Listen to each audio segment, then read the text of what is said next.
Malam itu, angin laut berembus dingin. Ombak berkejaran memecah batu karang di dermaga kecil sebuah desa nelayan. Disinilah kisah ini bermula. Tentang seorang anak lelaki bernama Raka, berusia 17 tahun, yang sejak kecil sudah terbiasa membantu ayahnya melaut. Namun, satu malam, ia mendapati sesuatu yang tak pernah bisa dijelaskan dengan logika manusia. Hari sudah larut. Raka dan ayahnya baru saja selesai menjaring ikan. Perahu mereka kembali ke dermaga. Dan setelah menurunkan hasil tangkapan, ayahnya pulang lebih dulu karena lelah. Raka memilih untuk berjalan menyusuri jalan setapak menuju rumahnya. Melewati pematang sawah, pepohonan kelapa, hingga jalan kecil menuju pos ronda yang biasanya ramai oleh anak-anak muda. Saat berjalan, ia mendengar suara familiar. Raka. Raka menoleh. Dari arah gelap, seorang pemuda muncul dengan senyum lebar. Itu adalah Bima, teman masa kecilnya yang dulu sering main layangan dan mancing bersama. Sudah lama sekali Raka tak melihatnya. Bima, astaga, lama banget kita nggak ketemu. Kau kemana aja? Tanya Raka. Bima hanya tersenyum samar. Aku ada di sini saja. Ayo nongkrong dulu, seperti dulu. Raka merasa senang. Ia mengikuti Bima menuju pos ronda. Biasanya pos ronda ramai dengan suara gitar, tawa, dan anak muda. Tapi malam itu, hanya ada Raka dan Bima.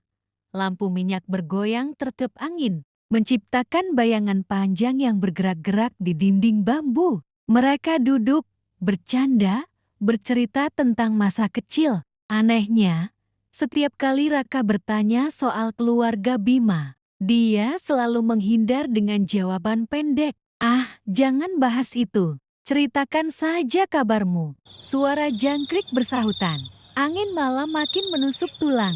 Saat Raka mulai merasa nyaman, ia melihat sesuatu yang membuat bulu kuduknya berdiri. Bayangan tubuh Bima tidak jelas. Lampu minyak di atas mereka seolah enggan menyorot wajahnya. Kadang wajah Bima terlihat jelas, kadang hanya samar seperti kabut. Namun Raka menepis rasa takutnya. Mungkin hanya lelah, habis melaut semalaman. Tiba-tiba Bima bertanya, "Kau masih ingat waktu kita tenggelam di sungai belakang hutan?" Raka mengernyit, "Iya.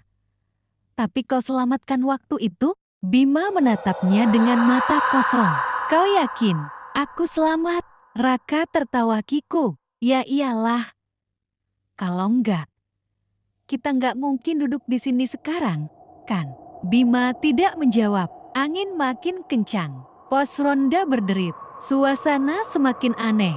Raka mulai merasa dingin menusuk tulang. Meskipun ia tahu malam itu tidak sedingin biasanya. Bima berdiri. "Ayo ikut aku. Ada tempat yang ingin aku tunjukkan." Tanpa sadar, Raka menurut. Mereka berjalan melewati jalan sempit menuju area dekat sungai. Suara air mengalir terdengar lirih. "Kenapa kita ke sini?"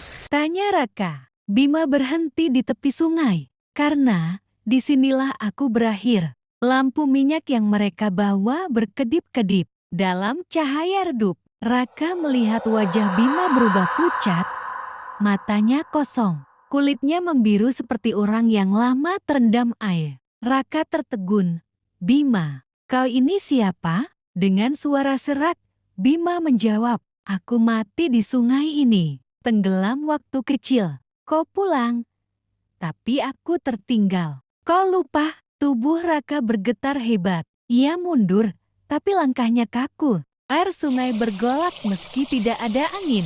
Dari permukaan, muncul gelembung-gelembung besar, seperti sesuatu hendak keluar dari dasar. Tiba-tiba, dari sungai itu muncul bayangan hitam. Bentuknya menyerupai tubuh Bima, tapi lebih menyeramkan. Matanya bolong, tubuhnya penuh lumpur, rambutnya basah meneteskan air. Raka berteriak, "Allahu Akbar!" sambil berlari sekuat tenaga. Nafasnya terengah, jantungnya nyaris meledak.